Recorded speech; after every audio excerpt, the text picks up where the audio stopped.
Mumtaz TV bersama menegakkan sunnah. Yazidu wa yanqus. Iman itu bertambah dan berkurang. Tidak ada iman yang stagnan di sebuah tempat atau iman yang terus menaik. Dia bertambah dan berkurang. Karena sumber iman adalah qalbu, dan qalbu ini sering berbolak-balik. Makanya Rasulullah sallallahu alaihi wasallam sering berdoa, ya muqallibal qulub tsabbit qalbi ala dinik. Wahai yang membolak-balikkan hati, tetapkan hatiku di atas agamamu.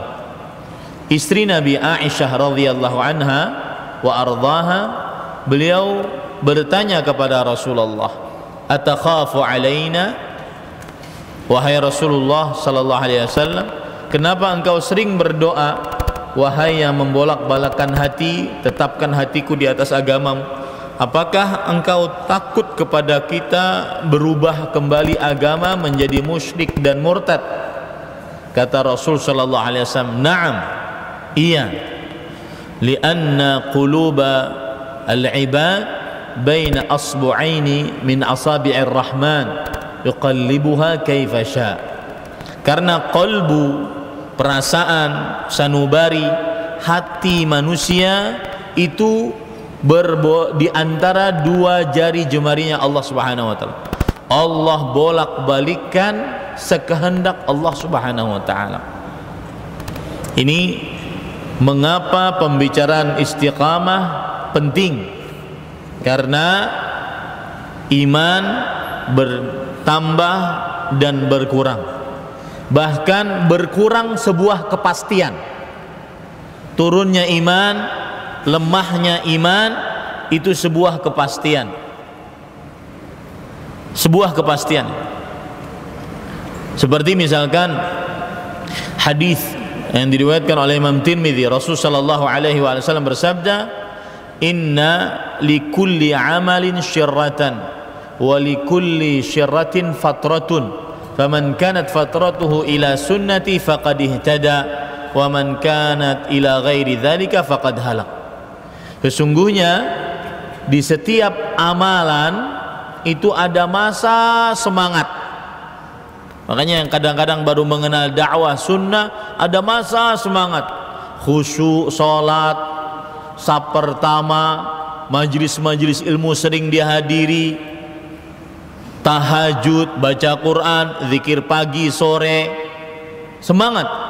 Dan setiap masa semangat ada masa lemah, masa fatar, masa futur. Futur itu adalah lana ba'dama qawi, dia melemah setelah kuat. Wa sakana ba'dama taharrak, dia diam setelah bergerak. Itu namanya futur. Kadang-kadang habis subuh kajian, nanti duha kejar lagi kajian di mana. Itu awal-awal mengenal dakwah. Sudah setahun, 2 tahun merasa ilmu sudah banyak, malas kajian. Yang ditonton sekarang Piala Dunia. Ngaku penuntut ilmu. Jadi sebuah keturunan iman itu adalah sebuah kepastian, mau tidak mau. Maka kemudian Rasulullah SAW mengatakan, barang siapa saat masa lemah imannya dia kembali kepada sunnahku, dia akan mendapat petunjuk. Tapi kalau seandainya dia tidak kembali, maka pasti dia binasa. Makanya banyak yang kalau sudah futur, kalau sudah lemah iman, dia kembali lagi kepada sebelum berhijrah, sebelum mengenal dakwah sunnah. Malas lagi ke masjid, suka ngerokok lagi, kemudian jenggot dicukur, majelis ilmu tidak hadir, seperti itu. Ya, tidak sedikit yang seperti itu. Dan itu sudah disebut, itu juga dirasakan oleh para salafus saleh. Dari mulai para sahabat yang termulia merasakan itu. Imannya naik turun. Siapa sahabat yang termulia? Abu Bakar As-Siddiq radhiyallahu anhu. Beliau pada sebuah hadis riwayat Bukhari, waktu itu beliau menemui Hanzalah Al-Usayyidi radhiyallahu anhu, seorang sahabat Rasulullah sallallahu alaihi wasallam. Abu Bakar As-Siddiq bertanya, "Kaifa tajiduka ya Hanzalah?" Wahai Hanzalah, bagaimana engkau mendapati dirimu hari ini? Hanzalah radhiyallahu anhu berkata, kata beliau, nafaqa Hanzalah. Hanzalah sudah menjadi orang munafik. Dan perkataan munafik di zaman itu sangat berat, karena tidak dikenal kecuali orang munafik i'tiqadi. Maka Abu Bakar As-Siddiq radhiyallahu anhu langsung berkata, "Subhanallah, ma taqul?" Maha suci Allah, apa yang kau ucapkan wahai Hanzalah? Kemudian Hanzalah bercerita mengapa beliau merasa diri beliau sebagai orang munafik. Kata beliau, "Nakunu 'inda Rasulillah sallallahu alaihi wasallam yudzakkiruna bil jannati wan nar ka'anna ra'yu 'ain. Fa idza kharajna min 'indihi 'afasna al azwaj wal aulad wad dhayi'at nasina katsiran." Kita bermajlis bersama Rasulullah sallallahu alaihi wasallam. Tenang hati kita, fokus kepada akhirat. Sampai-sampai Rasul sallallahu alaihi wasallam menjelaskan surga dan neraka, seakan-akan surga dan neraka kita bisa lihat dengan mata kepala kita. Saking jelasnya penjelasan Rasulullah sallallahu alaihi wasallam dan saking hadirnya hati pada saat itu. Beda mungkin dengan sekarang. Mungkin hadir hatinya, mungkin hadir matanya menghadap saya, tapi kadang-kadang main handphone, nonton TikTok. Tidak sedikit itu orang hadir di majelis ilmu, nonton tante-tante joget, hadir di majelis ilmu. Nggak sedikit. Bahkan jangan di masjid ini, di Masjidil Haram ada orang seperti itu. Saking bahayanya godaan di zaman sekarang. Maka beliau seperti melihat surga dan neraka di hadapan beliau. Saking jelasnya penjelasan Rasulullah SAW, saking khusyuknya hati mereka. Akan tetapi ketika kita keluar dari majlis Rasulullah SAW, bertemu anak, bertemu istri, mengerjakan pekerjaan duniawi, kita banyak lupanya. Tidak sekhusyuk ketika kita di masjid. Nah, ini kan menunjukkan turun. Kata Abu Bakar As-Siddiq radhiyallahu anhu, "Wallahi inna lanash'uru mithla dzalik."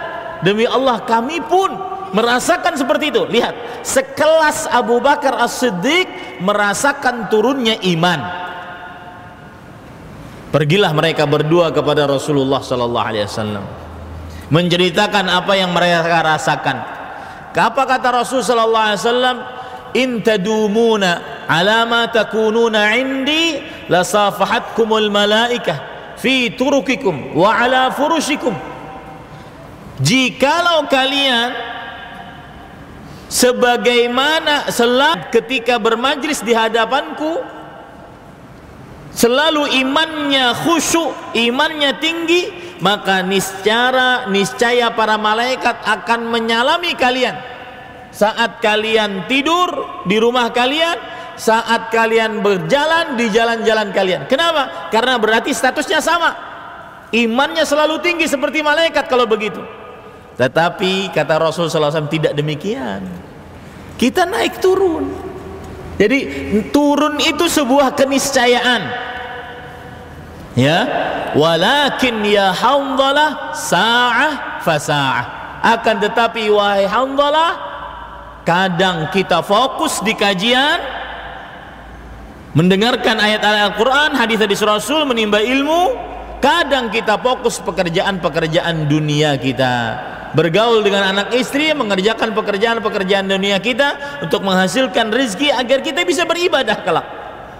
Jadi turun itu sebuah keniscayaan. Turunnya iman, berkurangnya iman, sebuah keniscayaan. Disinilah pentingnya pembicaraan istiqamah.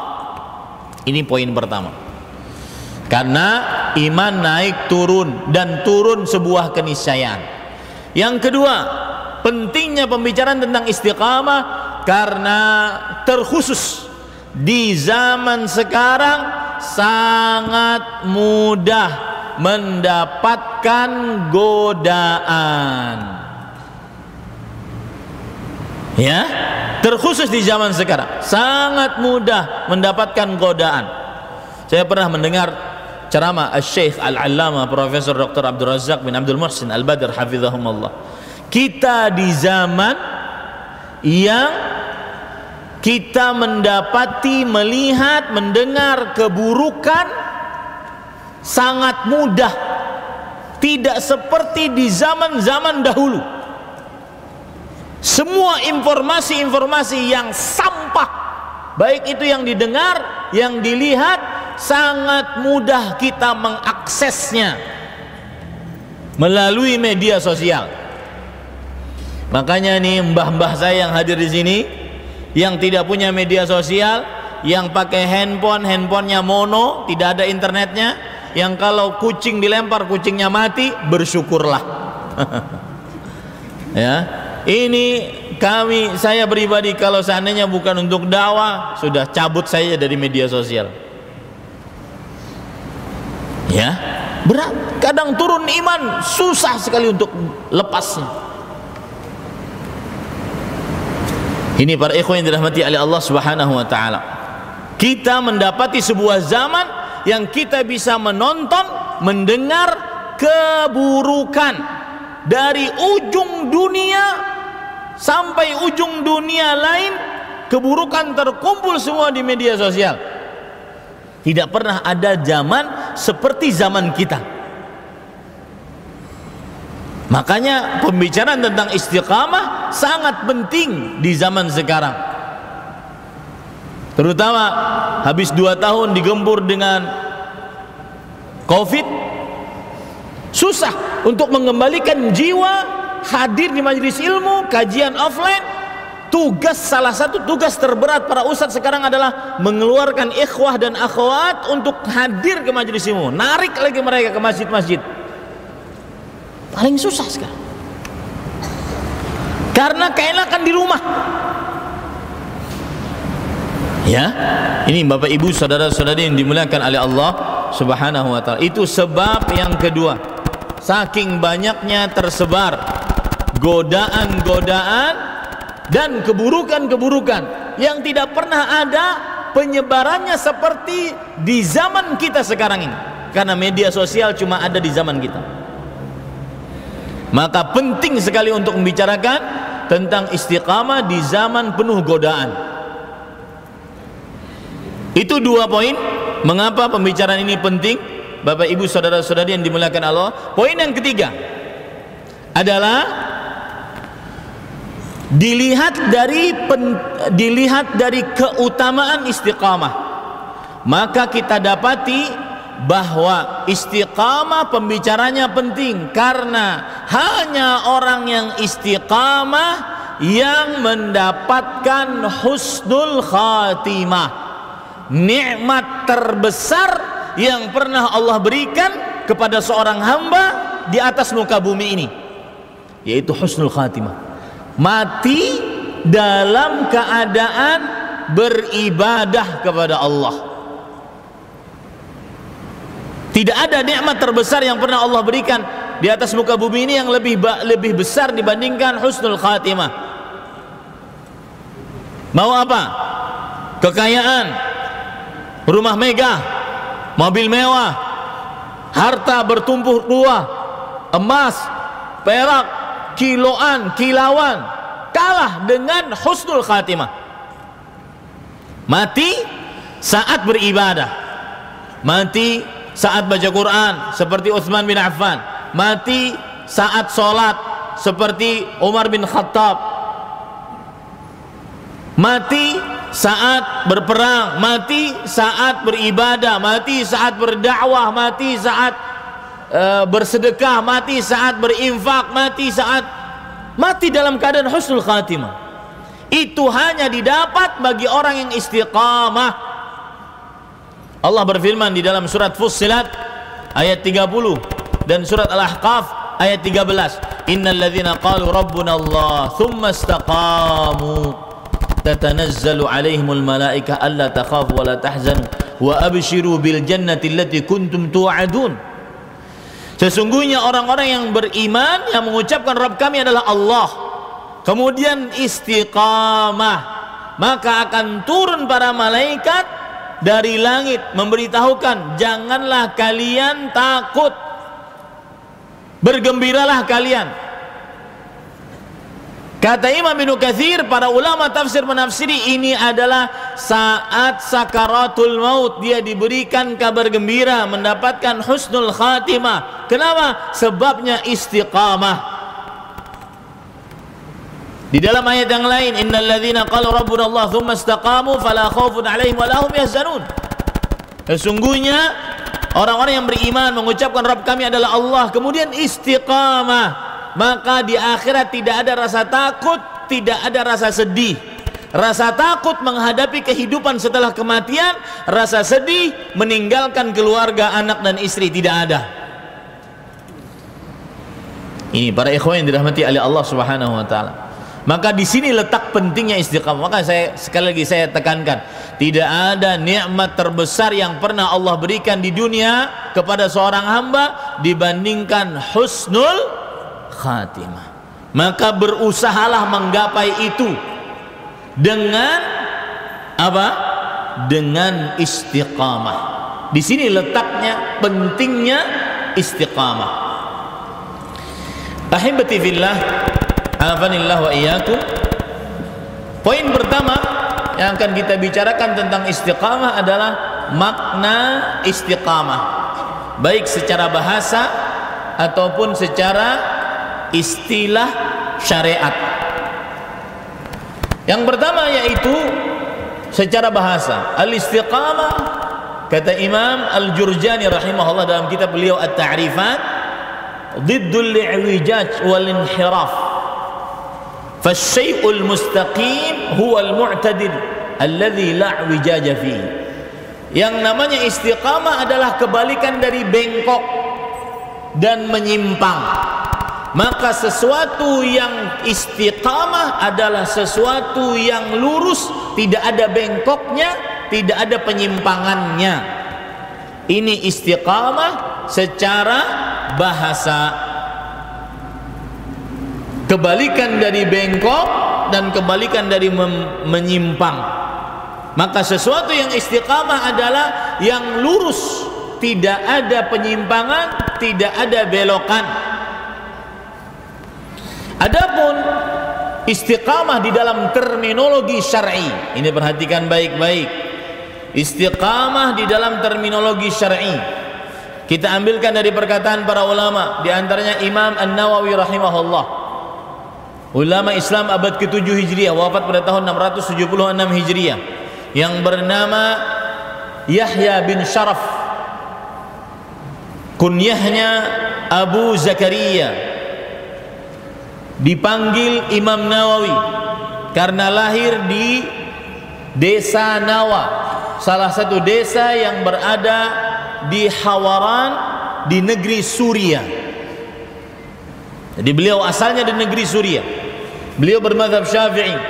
Beliau mengatakan dalam kitab beliau Riyadhus Shalihin, qala al-ulama ma'na al-istiqamah luzumut ta'ah lillah. Artinya makna istiqamah adalah selalu di dalam ketaatan kepada Allah, baik itu mengerjakan perintah atau menjauhi larangan. Ini makna istiqamah, luzumut ta'ati lillah, mengerjakan, selalu melazimi ketaatan kepada Allah. Ketaatan ada dua macam, Pak. Mengerjakan kewajiban seperti mendirikan sholat, puasa pada bulan Ramadan, membayar zakat, menunaikan haji bagi yang mampu, berbakti pada orang tua, berbuat baik kepada tetangga, memuliakan tamu, membantu orang, bersedekah, dan seterusnya. Baca Quran, berdoa, berzikir, ini namanya mengerjakan kewajiban atau perintah. Yang kedua, menjauhi larangan, menjauhi kesyirikan, menjauhi pembunuhan, menjauhi perzinahan, mencuri, memalsukan, menipu. Ini namanya menjauhi yang dilarang. Itu namanya ketaatan. Nah, istiqamah artinya adalah melazimi ketaatan kepada Allah Subhanahu wa taala. Melazimi ketaatan kepada Allah Subhanahu wa taala. Itu perkataan dari Imam An-Nawawi rahimahullah. Perkataan dari Al-Hafidh Ibnu Rajab Al-Hambali, ulama Islam abad ke-8 Hijriah. Di dalam kitab beliau yang fenomenal Jami'ul Ulum wal Hikam, Syarh 50 haditsan min Jawami'il Kalim. Beliau mengatakan al-istiqamah huwa ad-dinul qawim min ghairi ta'wijin anhu yamnatan wala yasratan. Wa yashmalu dhalik fi'lu ta'ati kulliha al-zahirati wal batinah wa tarkil manhiyati kulliha. Istiqamah adalah mengerjakan ajaran agama yang lurus, tanpa belok ke kanan, tanpa belok ke kiri. Dan ini mencakup seluruh perbuatan ketaatan kepada Allah dan menjauhi seluruh larangan-larangan yang dilarang oleh Allah Subhanahu wa taala. Itulah istiqamah. Ya. Jadi istiqamah mudah, mengerjakan ketaatan, menjauhi larangan, dan itu dikerjakan selalu sampai mati. Allah berfirman dalam Al-Quran, wa'bud rabbaka hatta ya'tiyakal yaqin, dan ibadahilah Rabbmu sampai datang keyakinan. Ini disebutkan oleh Allah di dalam surat Al-Hijr ayat 99. Ibadahilah Rabbmu sampai datang keyakinan. Keyakinan yang dimaksud apa? Kematian. Bukan seperti yang dipahami oleh sebagian ahli tasawuf. Keyakinan yang dimaksud adalah ma'rifat. Kalau sudah ma'rifat kepada Allah, maka solatnya enggak. Beribadahlah kepada Rabbmu sampai datang keyakinan. Kalau sudah yakin hakikat ma'rifat, maka tidak sholat lagi boleh. Enggak. Keyakinan yang dimaksud di sini kata Al Hasan Al Basri adalah kematian. Beribadahlah kepada Rabbmu sampai datang kematian. Ini dalil tentang wajibnya istiqamah. Surat Al-Hijr ayat 99. Begitu juga disebutkan oleh Allah dalam surat Ali Imran ayat 102. Ini dalil juga wajibnya istiqamah. Ya ayyuhalladzina amanu taqullaha haqqa tuqatih wa la tamutunna illa wa antum muslimun. Wahai orang yang beriman, bertakwalah kepada Allah dengan sebenar-benar takwa, dan janganlah mati kecuali dalam keadaan beragama Islam. Dalil wajibnya istiqamah, surat Ali Imran ayat 102. Ini pada ikhwah yang dirahmati oleh Allah Subhanahu wa taala. Baik. Kemudian kalau sudah kita pahami makna istiqamah. Jadi apa tadi makna istiqamah? Selalu mengerjakan ketaatan. Baik itu mengerjakan perintah atau menjauhi larangan. Itulah makna istiqamah. Selalu, ingat ada kata-kata selalu. Selalu, baik di hadapan khalayak ramai atau saat sendirian, ya, ataupun di tengah kota atau di dalam hutan. Istiqamah, mengerjakan perintah, menjauhi larangan, atau saat mukim atau saat safar, mengerjakan perintah, menjauhi larangan. Ini namanya istiqamah. Istiqamah mempunyai dua rukun. Rukun istiqamah ada dua. Tidak akan sempurna istiqamah seseorang kecuali dengan mengerjakan dua rukun tersebut. Sebagaimana sholat tidak akan sempurna tanpa mengerjakan rukun sholat. Di antaranya rukun sholat adalah membaca surat Al-Fatihah. Tidak akan sempurna sholat seseorang tanpa baca surat Al-Fatihah. Tidak akan sempurna istiqamah seseorang tanpa mengerjakan rukun. Ya, rukun istiqamah apa? Satu, berjalan di jalan yang ditunjuki oleh Al-Quran dan hadis Rasul sallallahu alaihi wasallam. Berjalan di jalan yang benar yang ditunjuki oleh Al-Quran dan hadis Rasul sallallahu alaihi wasallam. Tidak akan bisa orang istiqamah kalau jalannya salah. Tidak akan orang bisa istiqamah kalau jalannya menyimpang. Nggak bisa. Harus di jalan yang benar. Rukun yang kedua adalah selalu berjalan di jalan yang benar tersebut. Bedanya rukun yang pertama dan rukun yang kedua ada pada kata selalu. Selalu berjalan di jalan yang benar sampai mati.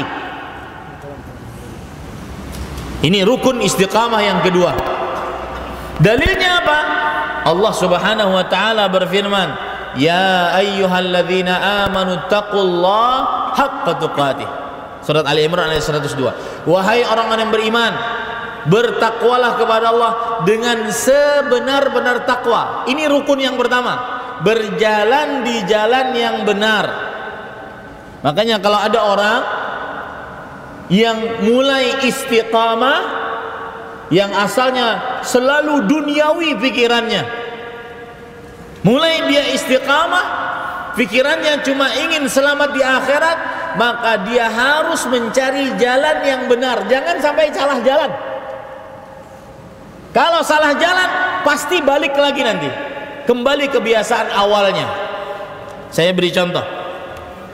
Suatu saat saya berjanjian dengan seorang ibu-ibu bersama suaminya, dan ibu ini mantan public figure, artis advertising yang suka kita lihat di jalan-jalan, foto-fotonya buka aurat. Orang itu. Kemudian janjian dengan suaminya di sebuah rumah makan, beliau cerita, saya dulu Ustaz mulai mengenal dakwah sunnah. Penampilan bercadar, kemudian pakai sarung tangan, langsung ketat, sampai saya dituduh teroris oleh kawan-kawan. Akhirnya kawan-kawan saya satu persatu mundur teratur. Akhirnya saya sendirian. Akhirnya saya salah kembali bergaul. Akhirnya kembali lagi ke dunia saya yang dulu. Dunia kelab malam, dunia buka aurat, dunia minum-minuman khamar, minuman-minuman keras. Kembali lagi. Subhanallah. Ini kalau salah jalan seperti itu. Makanya orang jalannya benar, dan tidak ada jalan yang benar kecuali yang ditunjuki oleh Rasulullah sallallahu alaihi wasallam, sebagaimana disebutkan oleh Allah, oleh Rasulullah sallallahu alaihi wasallam dalam hadis riwayat Imam Ahmad, bahwa Abdullah bin Mas'ud radhiyallahu anhu bercerita, khatta Rasulullah sallallahu alaihi wasallam khattan biyadih. Rasul sallallahu alaihi wasallam menggaris dengan tangan beliau di tanah, satu garis lurus. Sallallahu alaihi wasallam bersabda, hadza sabilullahi mustaqiman, ini jalan Allah yang lurus. Thumma khatta an yamini wa shimali, lalu Rasul sallallahu alaihi wasallam menggaris sisi kanan sisi kiri dari garis tadi, garis. Kemudian Rasul sallallahu alaihi wasallam bersabda, hadhihi subul laisa minha sabilun illa alaihi syaitan yad'u ilaih. Ini adalah jalan. Tidak ada jalan yang di sini kecuali ada syaitan yang mengajak kepadanya. Kemudian Rasul sallallahu alaihi wasallam membaca ayat, wa anna hadza sirati mustaqiman fattabi'u. Inilah jalanku yang lurus, ikutilah. Berarti jalan yang lurus cuma satu, tidak berbilang. Maka itulah rukun istiqamah yang pertama, berada di jalan yang benar.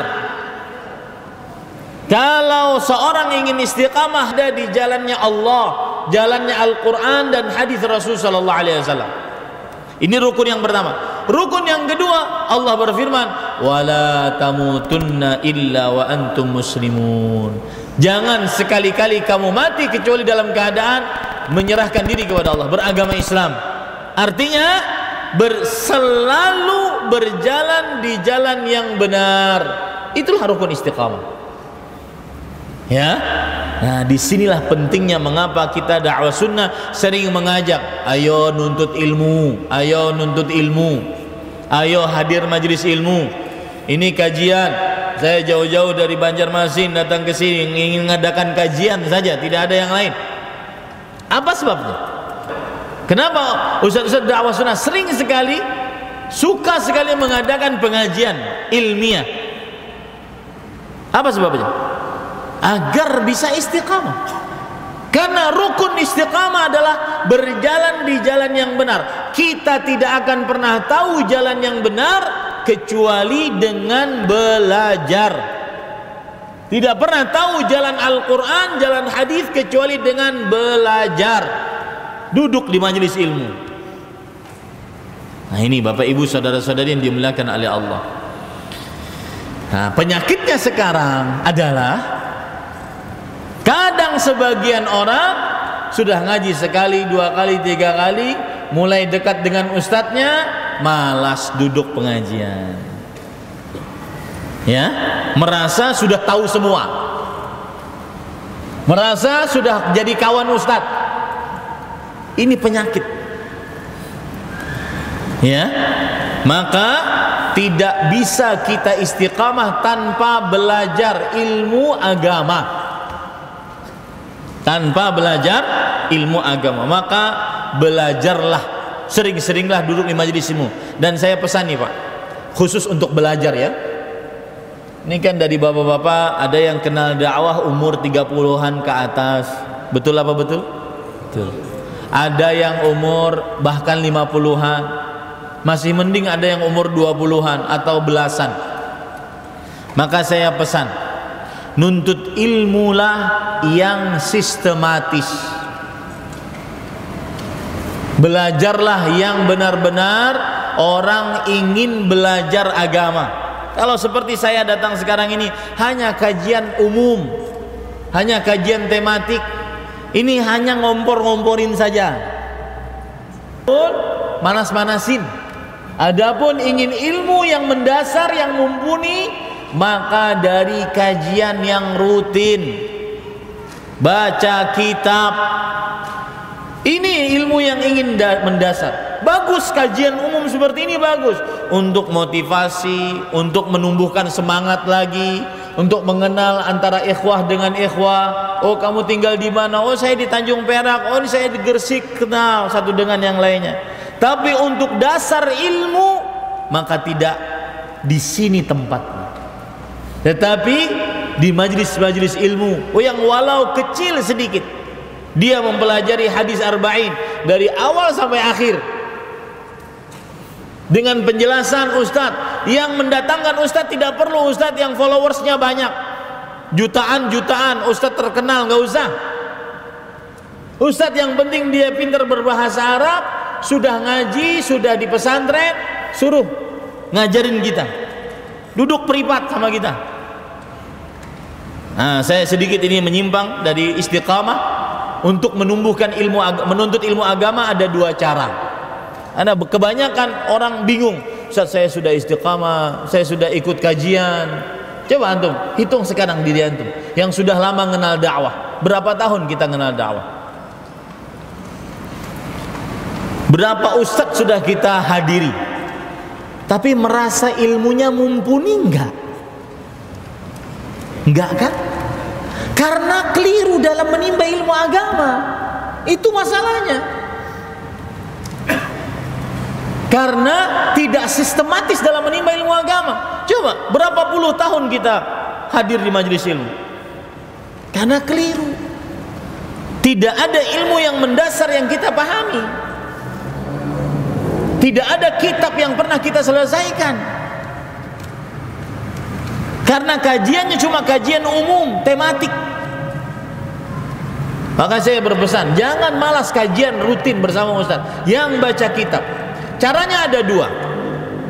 Dilihat, bapak, saya ini Ustaz sudah tua, saya ingin menimba ilmu agama hanya untuk keperluan saya nanti kelak berhadapan dengan Allah, kemudian menjadi kepala keluarga, agar bisa bimbing anak-anak saya sedikit-sedikit. Maka caranya mudah, cuma belajar rukun iman, rukun Islam. Tetapi yang benar-benar intensif, bukan cuma menghafal rukun iman ada 6, rukun Islam ada 5, ini selesai. Tidak. Contoh, belajar rukun iman tentang beriman kepada Allah Subhanahu wa taala. Apa arti iman? Apa arti Allah? Apa arti rukun iman? Kemudian beriman kepada Allah, apa maknanya? Ada 4 unsurnya: mengimani keberadaan Allah, mengimani kuasa, mengimani Allah memiliki nama-nama yang khusus, sifat-sifat yang mulia dengan dalil-dalilnya. Apa yang membatalkan keimanan? Ini yang menjadikan orang berilmu agama mumpuni. Ini yang menjadikan dia pulang ke rumahnya punya bekal ilmu untuk anak istrinya. Dan itu tidak perlu mendatangkan ustadz dari Banjarmasin. Kata banyak. Ya. Maka saya katakan, kalau kapasitas bapak, ibu ingin jadi pemimpin rumah tangga, sebagai suami, sebagai istri, sebagai anak saja, ya, maka cukup belajar rukun Islam, rukun iman. Kemudian yang kedua, pelajari ilmu tuntutan agama untuk keperluan pekerjaan yang kita kerjakan sekarang. Saya sebagai pengusaha, Ustadz, oh berarti belajar tentang ilmu usaha dalam agama Islam. Yang ketiga, pelajari bekal-bekal untuk berhadapan dengan Allah, amalan-amalan. Itu aja, 3 saja. Pelajari rukun Islam, rukun iman. Kemudian pelajari apa yang kita perlukan di dalam pekerjaan kita sehari-hari. Yang ketiga, pelajari amalia-amalia sebagai bekal untuk menghadap Allah Subhanahu wa taala. Sudah, pelajari 3 itu aja. Kalau statusnya nanti pulang hanya sebatas suami, sebatas ibu, sebagai bapak, sebagai ibu, sebagai istri, sebagai suami, sebagai anak, sudah, itu aja. Tidak usah, karena kita tidak bisa maksa orang harus jadi santri, nggak bisa. Nah, beda hal kalau seandainya saya ingin belajar ilmu agama, Ustadz, karena saya ingin menjadi penuntut ilmu, saya ingin jadi pendakwah, ustadz, pengajar. Nah, ini ada metode tersendiri. Seperti misalkan belajar ilmu akidah, maka dia berarti dari belajar ilmu matan-matan akidah, matan usul salasa, 3 landasan pokok ajaran Islam. Naik al-qawaidul arba', 4 kaedah memahami tauhid dan syirik. Naik kitab tauhid, mengenal tauhid dan jenis-jenis kesyirikan secara rinci. Naik lagi Abdul Islam atau Kasyfus Syubuhat, pembatal-pembatal keislaman. Kemudian Kasyfus Syubuhat, membongkar syubuhat-syubuhat argumentasi orang-orang yang penuh dengan kesyirikan. Naik lagi kepada akidah wasitiyah, naik kepada akidah tahawiyah, akidah safariniyah. Ini kalau dia ingin jadi, ini yang ngajar nih sekarang.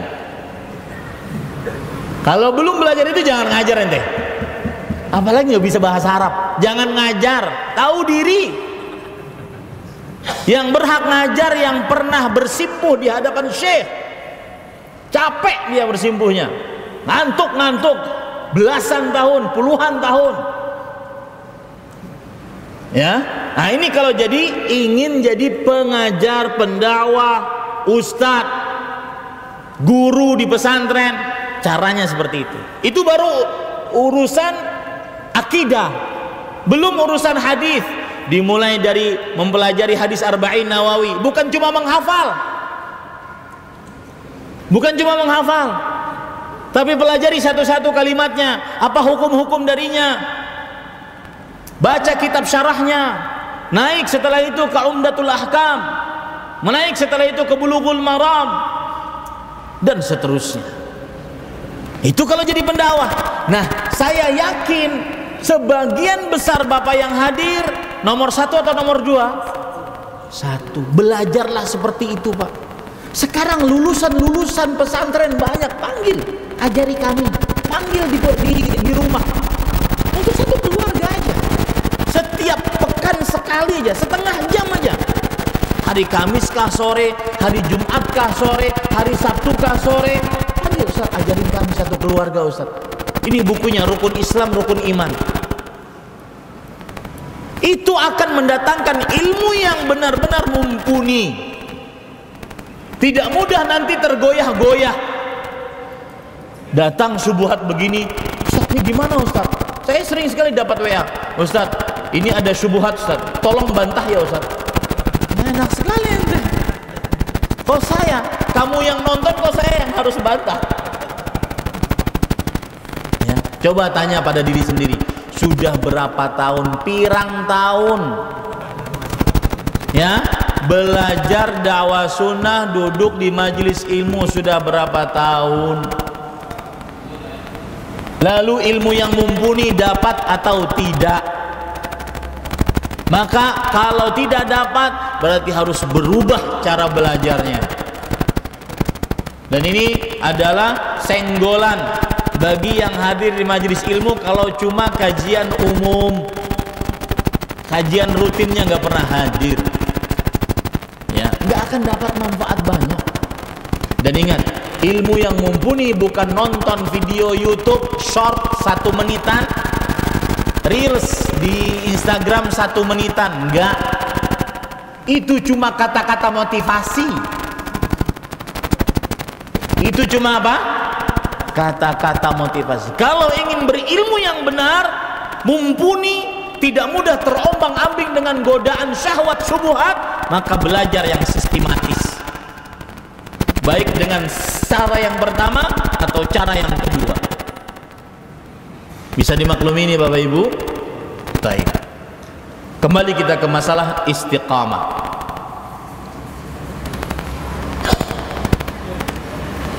Para ikhwah yang dirahmati oleh Allah Subhanahu wa taala, poin yang selanjutnya yang berkaitan dengan istiqamah, kalau tadi sudah 2 poin kita bahas, poin yang selanjutnya, poin yang pertama adalah pengertian istiqamah. Poin yang kedua adalah rukun istiqamah. Poin yang ketiga yaitu penting perumpamaan istiqamah. Terutama di zaman sekarang, hadis ini benar-benar seperti menggambarkan zaman sekarang. Perumpamaan istiqamah. Saya bacakan hadisnya. Hadis diriwayatkan oleh Imam Ahmad dari Nawas bin Sam'an Al-Ansari radhiyallahu anhu, bahwa Rasul sallallahu alaihi wasallam bersabda, "Daraballahu mathalan siratan mustaqiman." Allah membuat perumpamaan jalan yang lurus, jalan yang istiqamah. Wa ala jambai sirat surani fihima abwabun mufattahah. Dan di samping-samping jalan, ini jalan lurus tadi ya, ini bayangkan antum ya, imajinasikan dalam pikiran Bapak Ibu saudara-saudari sekalian, jalan yang lurus, di samping-samping jalan ada pagar-pagar. Di dalam pagar-pagar tersebut ada pintu-pintu yang terbuka. Ingat, pintunya terbuka, tidak ada daun pintunya. Pintunya terbuka. Wa 'alal abwab suturun murkhat. Di pintu tersebut ada horden, kain yang dijulurkan dari atas ke bawah. Berarti tidak ada kuncinya pintunya, tidak ada daun pintunya. Ada horden yang dijulurkan dari atas ke bawah. Wa ala babis sirat da'in yaqulu ya ayuhan nas udkhulus sirata jami'an. Dan di pintu, ya, pintu jalan tadi ada seorang penyuruh yang mengatakan, wahai manusia, masuk kalian ke jalan, masuk kalian ke jalan seluruhnya, wala tatafarraju, dan jangan kalian keluar dari jalan ini, jangan keluar dari jalan ini. Wada'in yad'u min jawfis sirat, dan ada seorang penyeru dari dalam jalan tersebut menyeru juga, ayo masuk ke dalam, ayo masuk ke dalam. Paham sudah ya? Fa idza arada an yuftaha syai'an min tilkal abwab qala wayhaq la taftahu fa innaka in taftahu talijhu. Jika ada orang mulai mau membuka tadi, karena manusia ini kan penuh dengan keingintahuan. Ada berita apa viral, dibuka. Ada berita apa viral, dibuka. Diikutin, bahkan mengikutin yang tidak perlu, bahkan cenderung dosa. Ya, aneh kadang-kadang. Ngikutin yang tidak perlu dan cenderung dosa. Yang diikuti tidak tahu soleh atau tidak soleh, dan itu nanti penyesalan di hari kiamat. Ya laitani lam attakhidh fulanan khalila. Alangkah indahnya aku coba kalau di dunia aku tidak jadikan si fulan sebagai teman dekatku yang aku ikuti. Nih, ini nasihat untuk yang sering ngikutin yang viral. Sedikit viral diikutin, sedikit viral diikutin. Orang beriman nggak begitu. Ya, maka mulai ada yang buka. Kan nggak ada daun pintunya, nggak ada pintunya, nggak ada kuncinya. Cuma ada apa tadi? Horden. Dia mulai membuka. Saat mau membuka, tadi si penyeru yang ada di dalam jalan tadi mengatakan, celaka engkau, jangan buka. Jika engkau buka, pasti terperosok. Pelajarannya apa para ikhwah? Hati-hati, jangan ngulik-ngulik di media sosial. Kalau ngulik-ngulik pasti terperosok dalamnya, pasti.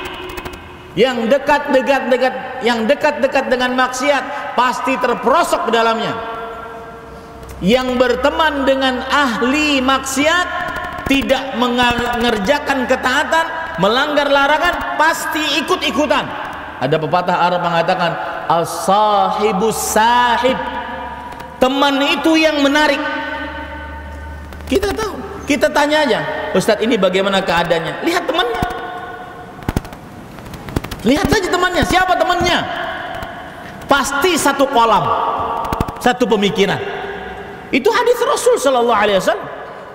Rasul sallallahu alaihi wasallam bersabda, "Al-mar'u 'ala dini khalilih, falyanzur 'amman yukhalil." Seseorang sesuai dengan kebiasaan temannya. Maka dilihat dengan siapa dia berteman. Maka jangan asal buka. Karena kalau kebuka pasti terperosok. Jangan asal ngulik-ngulik, kalau sudah dilihat pasti masuk. Pasti masuk. Ya, ini para ikhwan yang dirahmati Allah. Jika engkau buka, maka pasti masuk. Wassiratu al-Islam. Nah, kemudian Rasulullah menjelaskan, jalan tadi itulah Islam. Pagar tadi, kan ada pagar, itulah batasan-batasan Allah. Pintu-pintu yang terbuka tadi yang cuma ada horden, itulah keharaman-keharaman dari Allah. Wa dzalika ad-da'i ala rasis sirat kitabullah azza wa jalla, wa ad-da'i min fawqis sirat wa'idullah fi qalbi kulli muslim. Dan penyeru yang ada di dalam jalan tadi itu adalah Al-Qur'an. Maka orang yang dekat dengan Al-Quran, mempelajari Al-Quran, niscaya tidak akan pernah menyimpang dari jalan yang lurus. Dan penyeru yang ada di dalam sirat juga, itulah hati kecil kita. Maka kalau seandainya Bapak Ibu bingung, ini saya boleh ngerjakan atau enggak, Ustadz yang ditanya enggak ada, tanyain hati kecil kita. Kalau sudah tidak nyaman, pas tinggalkan. Rasulullah SAW bersabda, istafti qalbak, tanya kalbumu yang paling dalam, yang masih sehat. Kalau sudah tidak nyaman, pasti dosa. Al-ithmu ma haka fi sadrik wa karihta an yattali alaihin nas. Dosa adalah yang membuat hatimu tidak tenang dan engkau benci dilihat oleh manusia melakukan itu pasti dosa. Nah, itulah perumpamaan istiqamah. Berdasarkan perumpamaan istiqamah ini, Pak, berarti istiqamah sulit. Kenapa? Siapa yang tahu jawabannya? Yang tahu jawabannya saya kasih hadiah. Nah, tujuannya adalah biar saya minum. Kenapa istiqamah sulit? Tadi gambaran tadi. Godaan banyak, fitnah banyak.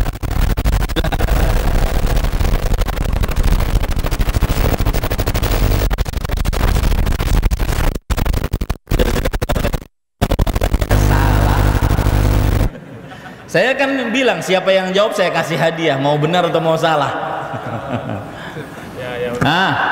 Lihat gambaran dalam hadis tadi. Mengapa istiqamah sulit? Nah, karena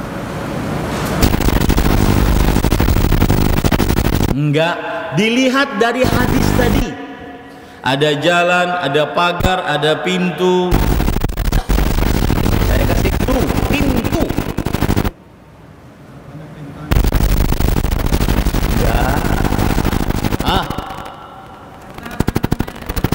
Karena pintunya tidak tertutup berarti bermaksiat mudah. Coba.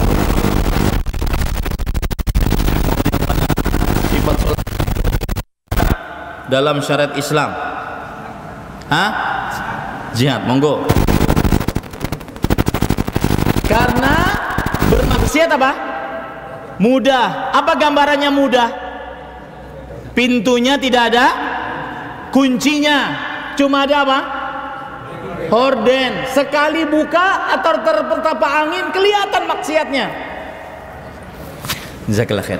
Apalagi di zaman sekarang, tinggal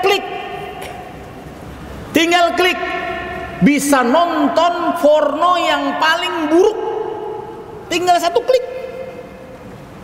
Bisa nonton goyangan yang paling jelek, padahal istri bisa dilihat. Ini enggak digerayangi, ini enggak bisa dilihat, enggak bisa diapa-apain, cuma bisa dilihat.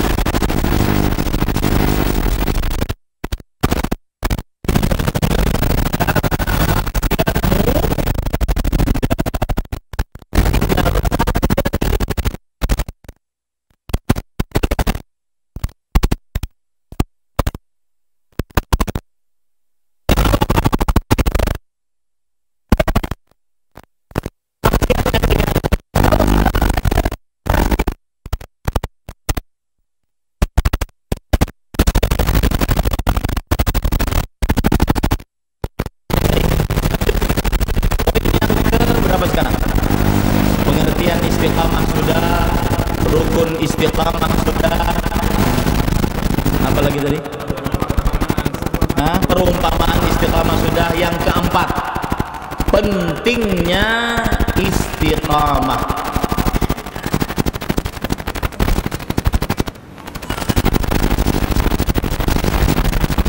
Para ikhwan yang dirahmati oleh Allah, keutamaan istiqamah adalah satu. Ini poin yang keempat, keutamaan atau pentingnya istiqamah. Yang pertama yaitu siapa yang istiqamah di dunia, maka istiqamah pula dia di akhirat. Sebesar keistiqamahan dia di jalan Allah di dunia, sebesar itu pula keistiqamahan dia berjalan di atas sirat kelak di akhirat. Yang mana gambaran sirat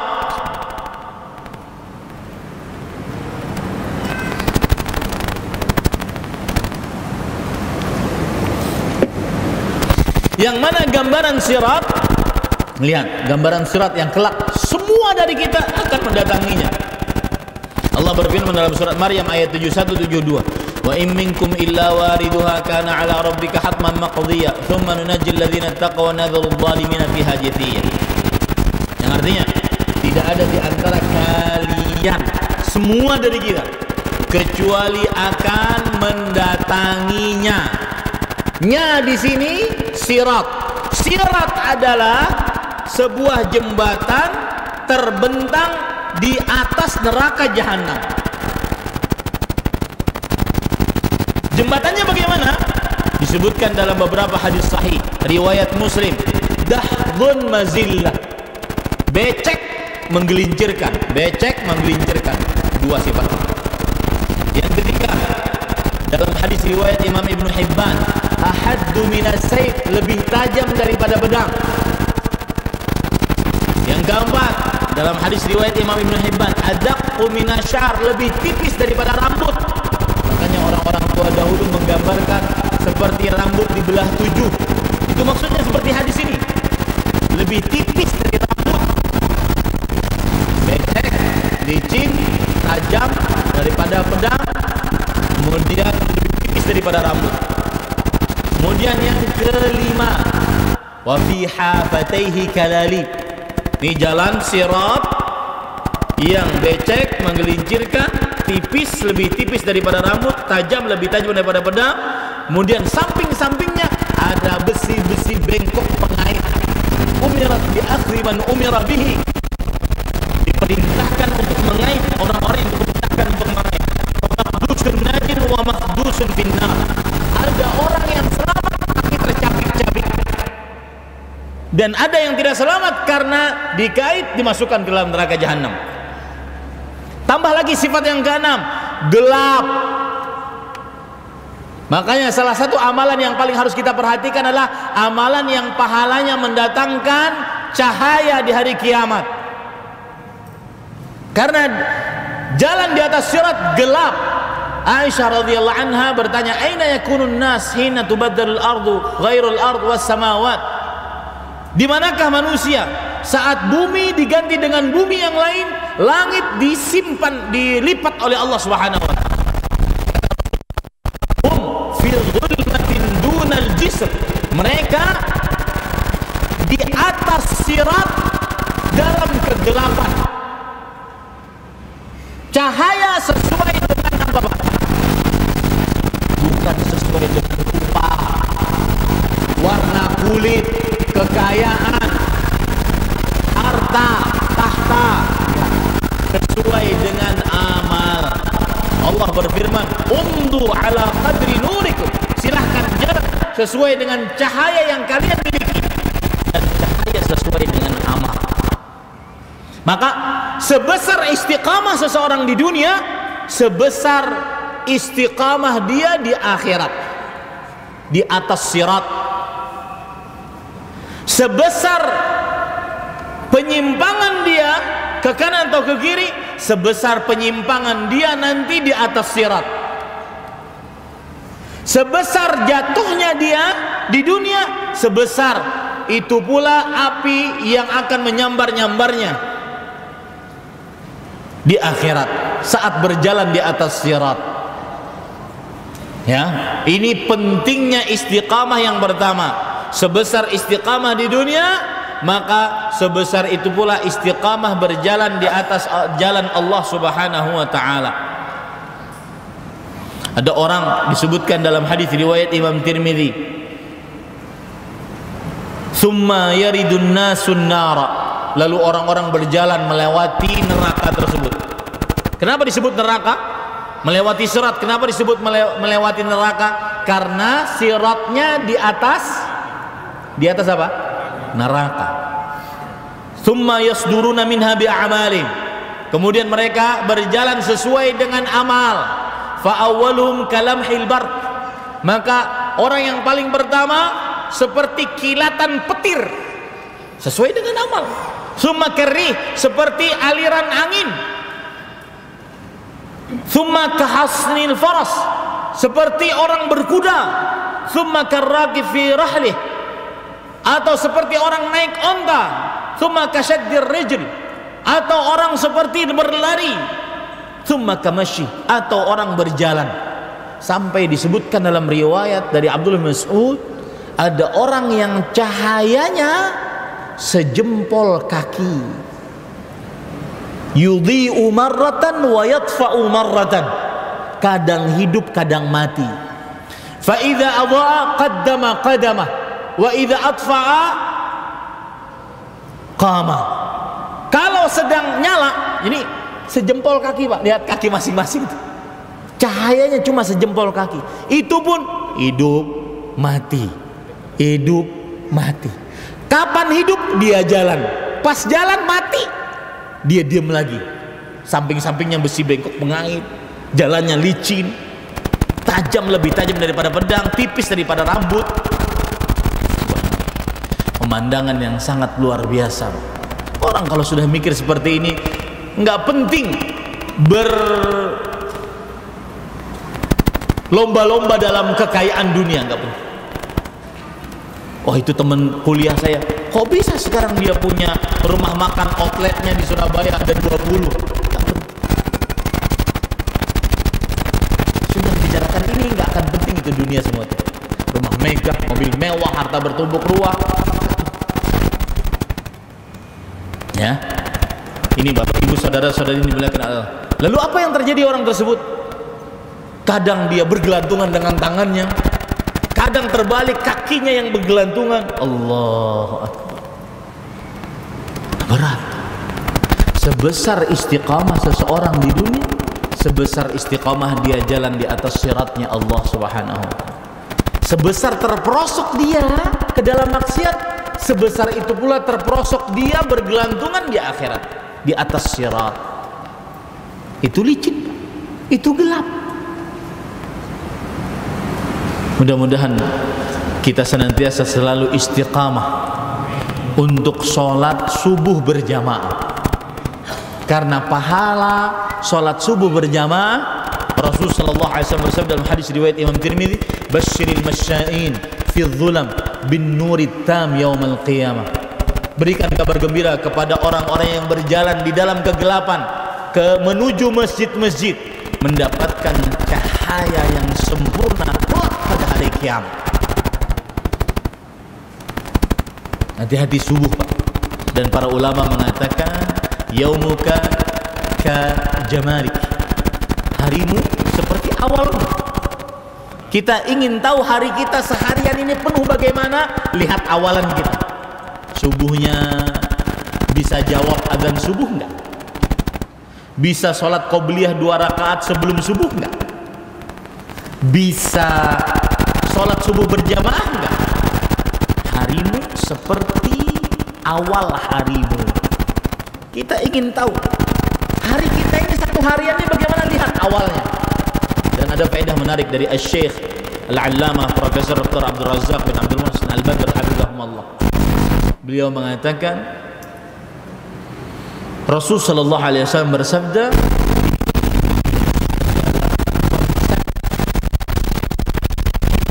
seharian dicukupkan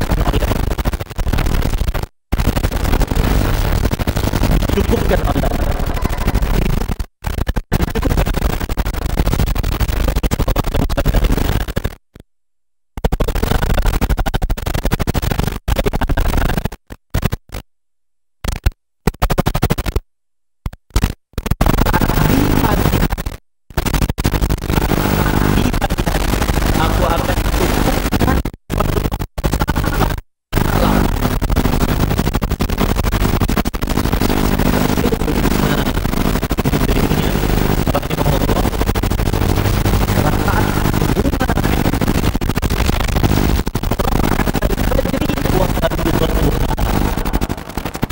menurutku 4 rakaat itu adalah 2 rakaat sebelum subuh dan 2 rakaat sholat subuhnya. Seperti yang kita ungkap tadi, ingin tahu nasib kita seharianan, lihat awal hari kita. 2 rakaat sebelum subuh dan 2 rakaat subuhnya. Itu 4 rakaat yang dimaksud. Ini keutamaan yang pertama, Bapak Ibu saudari yang dimuliakan oleh Allah Subhanahu wa taala.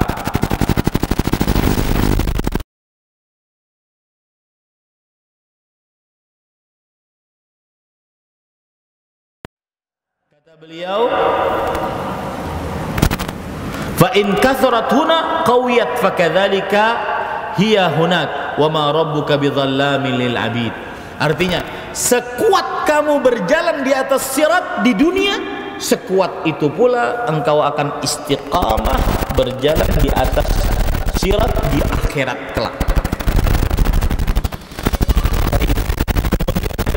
Keutamaan istiqamah yang kedua, yaitu terjaga dari orang yang istiqamah senantiasa terjaga dari godaan. Godaan ada dua macam, Pak. Perhatikan baik-baik. Dan syaitan tidak peduli dari mana dia mengganggu salah satu dari dua godaan tersebut. Kira-kira mana manusia yang paling lemah dari dua godaan ini, dia akan ganggu. Kalau dua-duanya lemah, dia akan ganggu dengan dua-duanya. Apa dua godaan tersebut? Disebutkan oleh Imam Ibnu Qayyim Al-Jauziyah di dalam kitab Ighatsatul Lahafan min Masaidi Syaitan. Beliau mengatakan al-fitnatu naw'an. Godaan ada dua macam. Fitnatu syubhat wa hiya a'zamul fitnatain. Yang pertama, godaan syubhat, hal yang samar-samar dalam agama, meragukan validitas Al-Quran, meragukan syariat Islam, meragukan Allah, meragukan kenabian Nabi Muhammad SAW. Ini syubhat. Meragukan ajaran Islam, mendebat selalu ajaran Islam.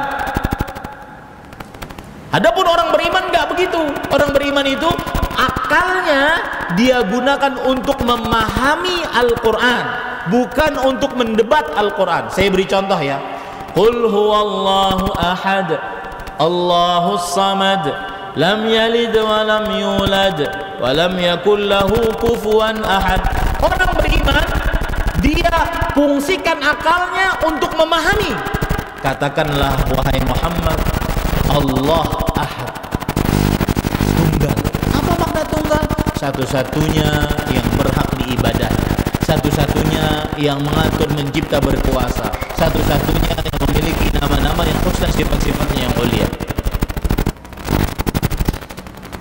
Memahami yang makhluk seluruhnya berhajat kepadanya, itu as-samad. Lam yalid wa lam yulad, tidak melahirkan dan tidak dilahirkan, berarti tidak perlu anak, tidak perlu istri. Itu fungsi orang beriman dengan akalnya, memahami Al-Quran. Orang yang kena syubhat enggak. Masa sih Allah ahad? Nah itu, paham bedanya sekarang? Masa sih Allah samad? Masa sih Allah lam yalid wa lam yulad? Paham bedanya sekarang? Bagaimana cara memahaminya? Beda satu dengan yang lainnya. Paham ya? Paham.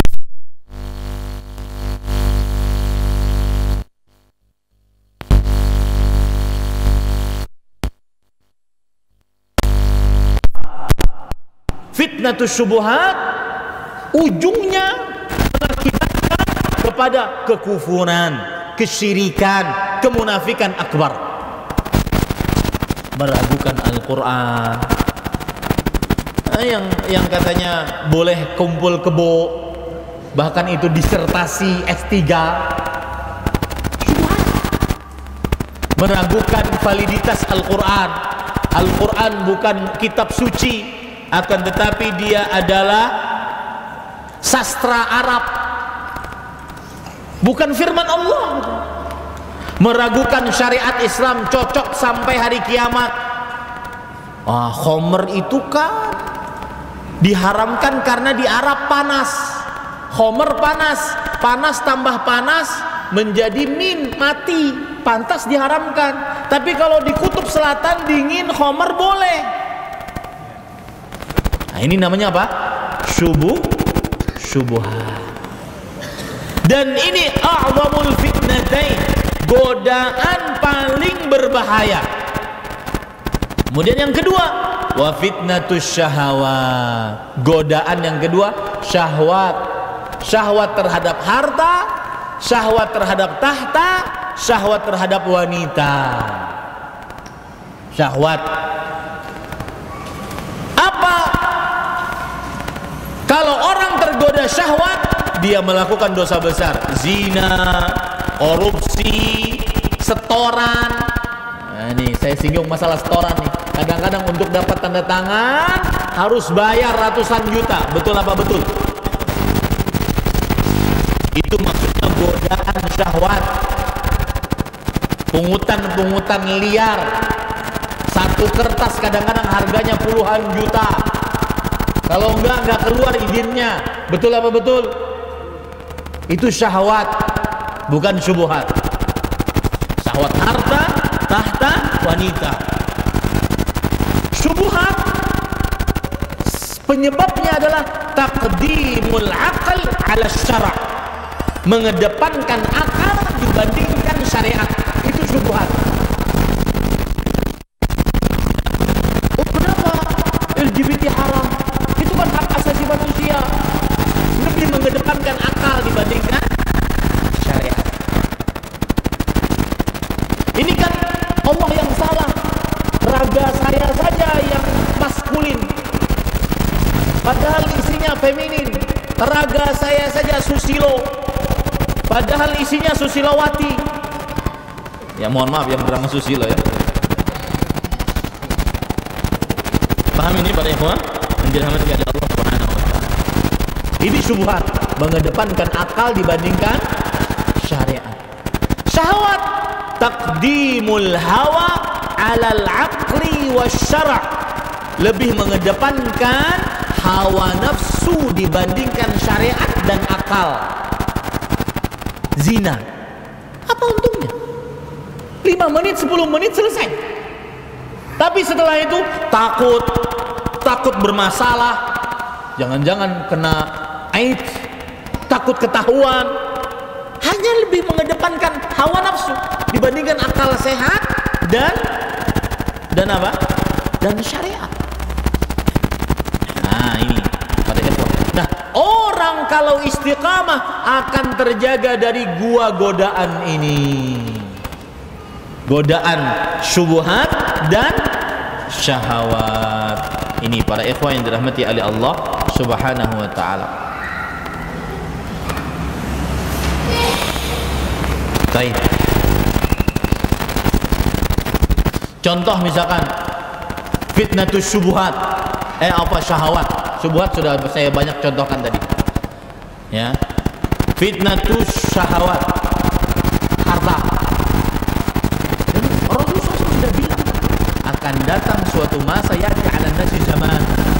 Akan datang suatu masa pada manusia la yubalil mar'u ma akhadha minhu aminal halal am minal haram. Orang tidak peduli apa yang dia dapat dari duit, harta, apakah halal apakah haram. Bahkan yang penting sudah saya pegang ini yang halal. Ada kaidah dari Gresik kemarin sudah saya katakan, al halal ma kanat fil yad wal haram ma khallat fil yad. Yang halal kalau sudah sampai tangan. Pokoknya kalau sudah sampai tangan halal. Sampai tangan. Ada orang yang punya pokoknya kalau sudah sampai tangan, masuk kantong, transfer ke rekening, halal. Bodoh amat caranya bagaimana.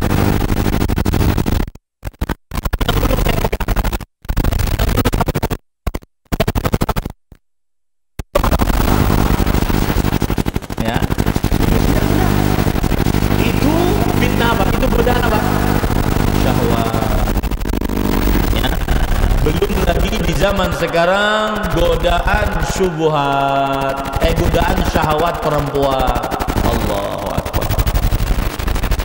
Dan khusus untuk laki-laki, jangan main-main dengan godaan perempuan, karena kita semua lemah. Yang kuat hanya Nabi Yusuf.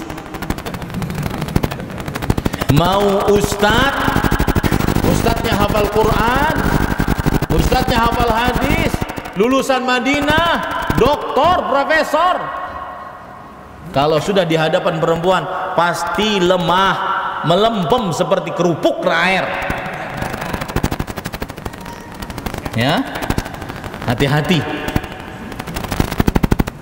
Ada WA sampai ke saya, Ustadz, saya janda kaya, tidak punya anak.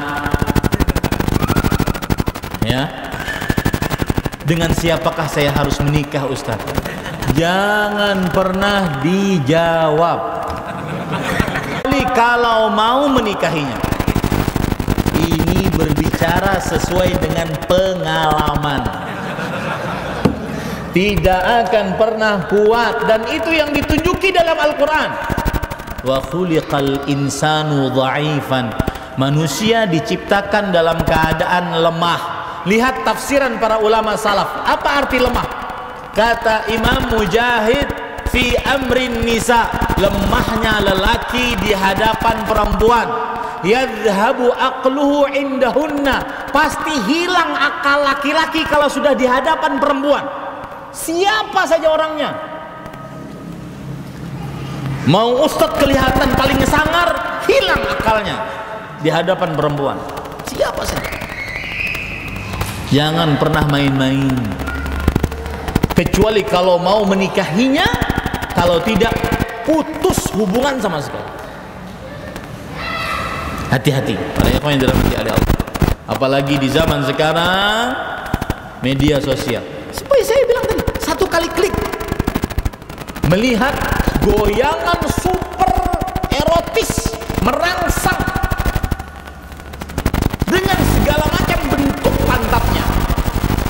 Ya, saya jujur sih, semua yang melihat media sosial pasti pernah melihat.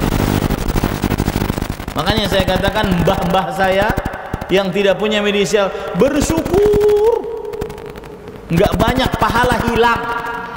Karena lihat, maksiat sendirian itu penghapus pahala.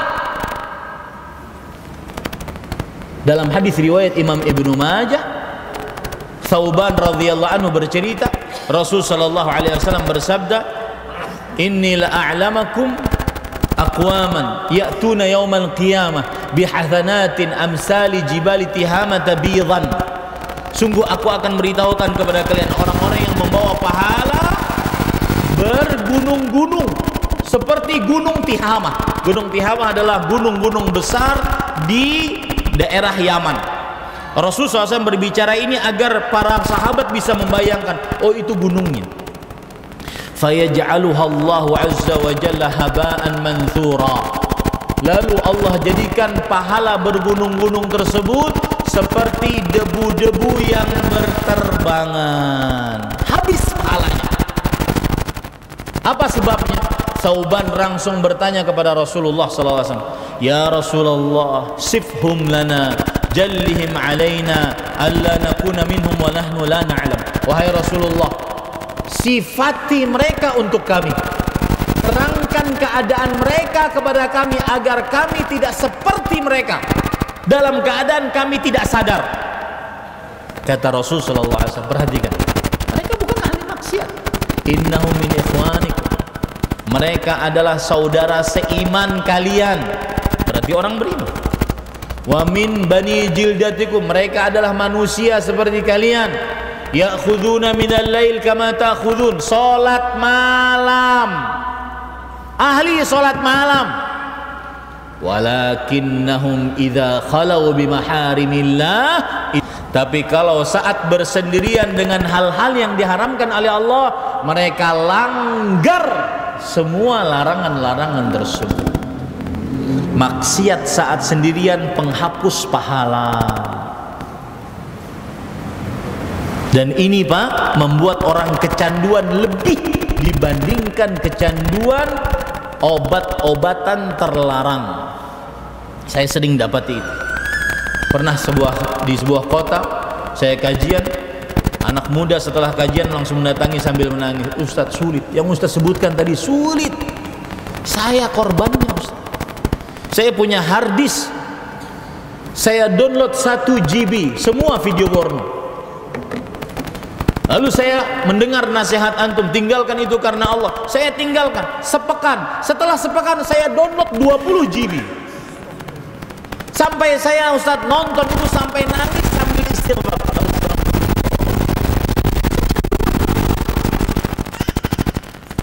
Syahwat. Ya, makanya paling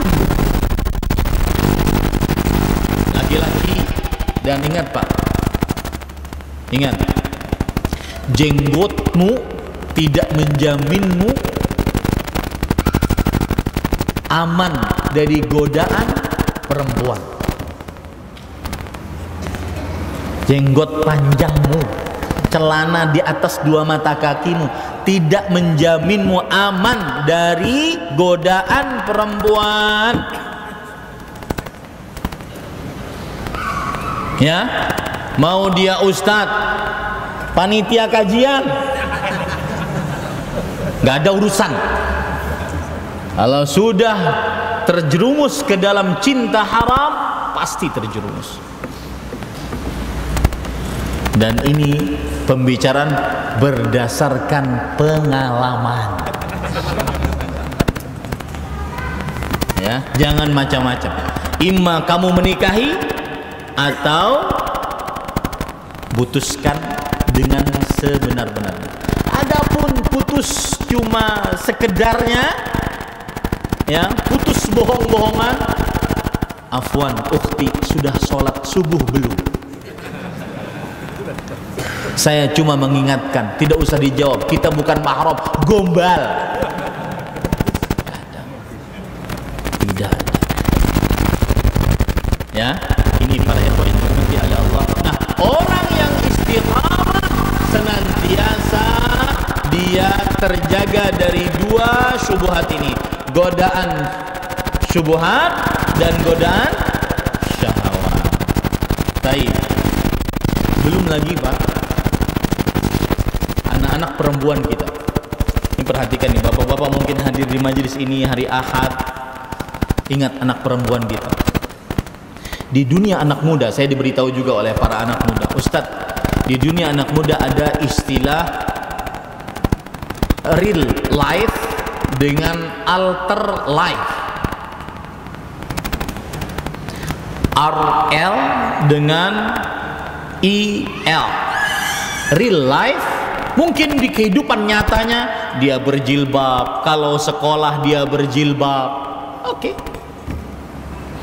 Tapi di kehidupan alternatifnya di dalam kamar, terutama anak perempuan yang sudah punya kamar sendiri, kalau orang tuanya diluaskan rezekinya, dibuatkan kamar sendiri, ada kamar mandi di dalamnya, internet 24 jam tanpa batas. Hati-hati, ada kehidupan yang bernama alternatif life. Mungkin dia jual dirinya, jual buah dadanya, jual pantatnya, dapat duit dari situ dengan media sosial. Hati-hati. Perhatikan anak-anak perempuan kita terutama dan keluarga perempuan kita. Yang laki-laki pasti bertanggung jawab pertama kali atas keluarga perempuannya. Yang laki-laki pasti bertanggung jawab.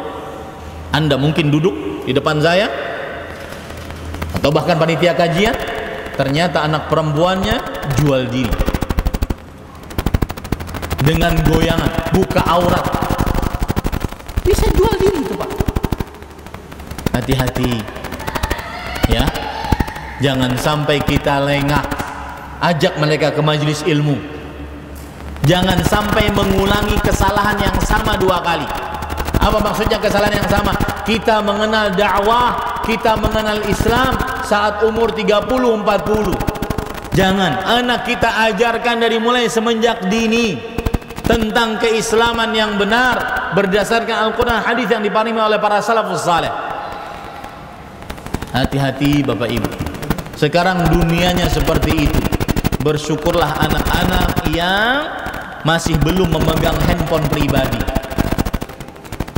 Saya rasa tidak perlu anak SD, anak SMP, anak SMA untuk memegang handphone pribadi, apalagi mempunyai akun di media sosial. Saya punya pesantren Pak, santri saya sekitar 200-an lebih. Salah satu peraturan paling ketat, tidak boleh memiliki akun media sosial pribadi. Nah, hancur. Mereka akan berselancar di dunia media sosial dengan begitu dahsyat,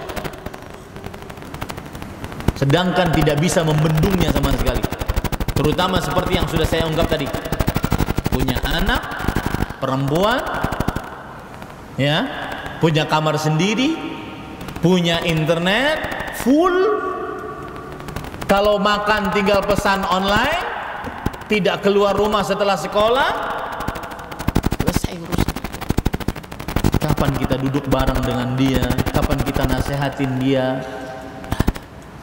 Hati-hati Pak yang seperti itu, hati-hati, ini nasihat.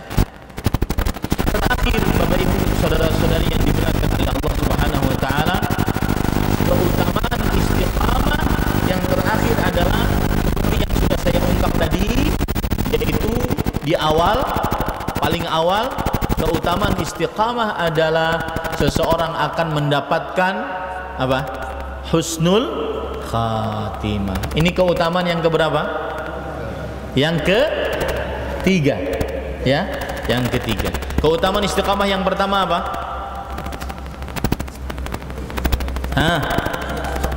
di dunia di akhirat. Siapa yang istiqamah di dunia, maka dia akan istiqamah jalan di atas sirat.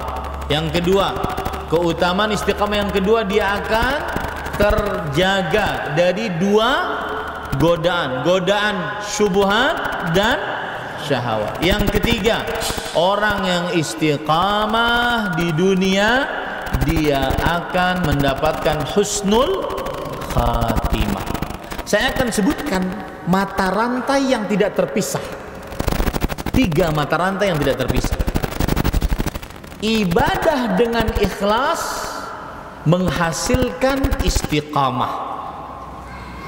Istiqamah membuahkan husnul khatimah. 3 ini, ikhlas, istiqamah, dan husnul khatimah. Ikhlas dalam ibadah menghasilkan istiqamah. Istiqamah membuahkan husnul khatimah. Yang terakhir, Bapak Ibu, saudara-saudari yang dimuliakan oleh Allah Subhanahu wa taala, adalah kiat-kiat istiqamah. Apa kiat-kiat istiqamah? Terutama di zaman begini Ustaz, sulit sekali. Apa kiat-kiat istiqamah? Yang pertama, ini jangan remehkan yang pertama. Mari kita introspeksi diri kita masing-masing. Allah kasih kita 24 jam, 1 jamnya 60 menit, 60 kali 24 tinggal 5 menit Ustaz. Oh ya, berarti habis sudah. Ya. Saya sering sekali dipotong oleh panitia di Surabaya. Iya, Ustaznya kelamaan ceramah katanya. Baik. Kita sampai mana tadi saya katakan?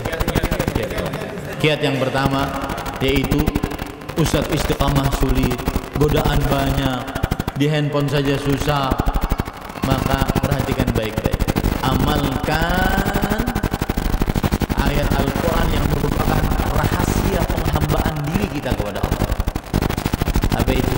Iyyaka na'budu wa iyyaka nasta'in. Hanya kepadamu kami beribadah, hanya kepadamu kami minta tolong. Berarti kiat yang pertama banyak doa. Gak bisa Pak istiqamah tanpa berdoa. Baik melaksanakan kewajiban atau menjauhi larangan. Tidak bisa istiqamah tanpa doa. Banyak-banyaklah berdoa kepada Allah.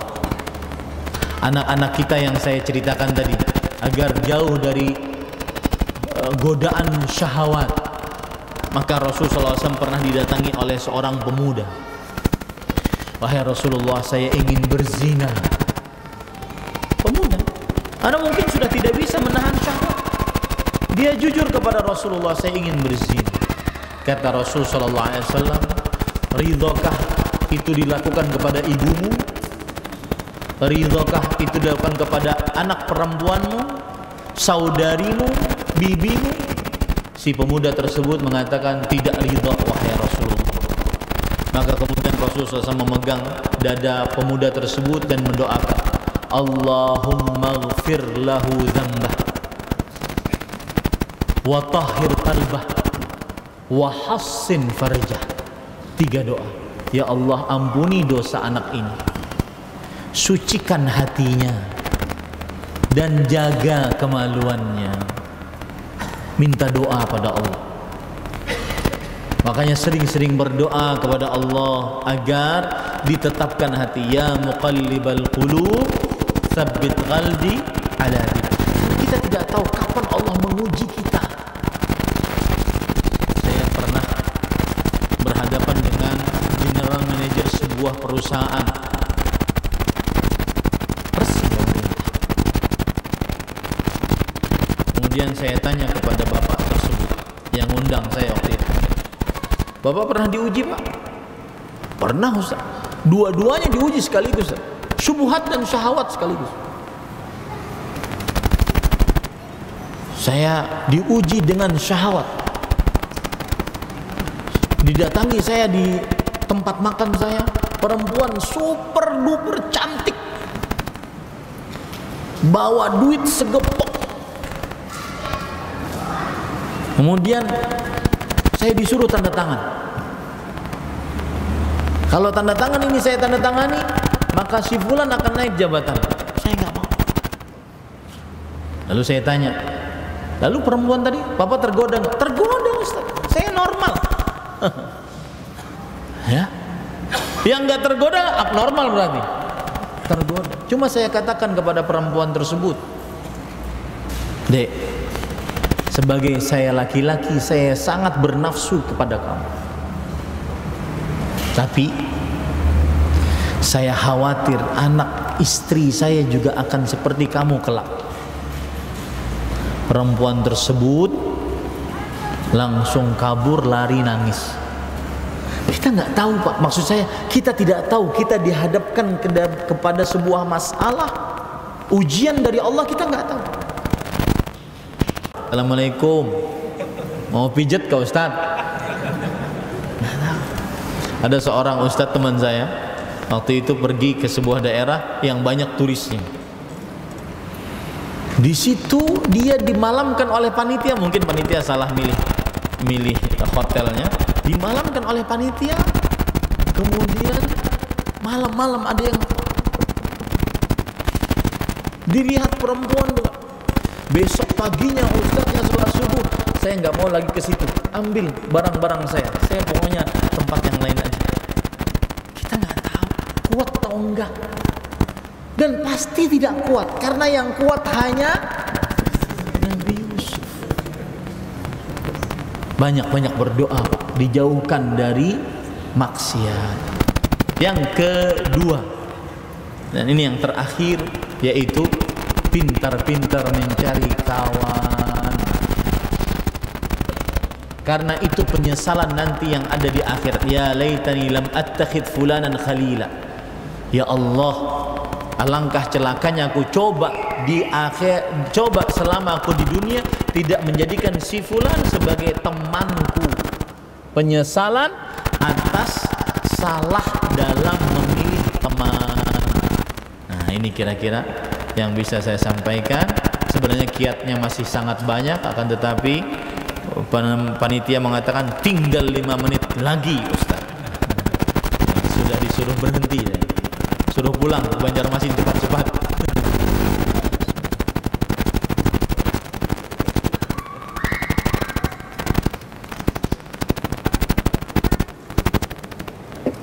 Baik, ini yang bisa saya sampaikan.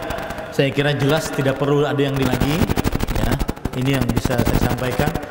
Nanti kalau ada yang bertanya, silakan tanya ke ustadz-ustadz yang merupakan ustadz-ustadz semua di sini. Saya itu sebenarnya ke Jawa Timur paling tidak srek karena di sini banyak ustadz-ustadz saya, ya. Tapi karena ada perintah dari ustadz, maka saya hadir. Panitia pinter, dia pakai tameng. Ustadz ini disuruh Ustadz Mubarak, Ustadz. Ya sudahlah, kalau sudah disuruh Ustadz gimana mau diapain? Kita sebagai muridnya patuh saja. Ya. Yang jelas mudah-mudahan yang disampaikan bermanfaat. Itu sedikit sekali dari ilmu yang ustadz-ustadz di sini miliki semuanya. Apa yang baiknya dari Allah Subhanahu wa taala kita cukupkan dengan kafaratul majlis. Subhanakallah bihamdik, asyhadu an la ilaha illa anta astaghfiruka wa atubu ilaik. Sallallahu nabiyana Muhammad walhamdulillahirabbil alamin. Wassalamualaikum warahmatullahi wabarakatuh.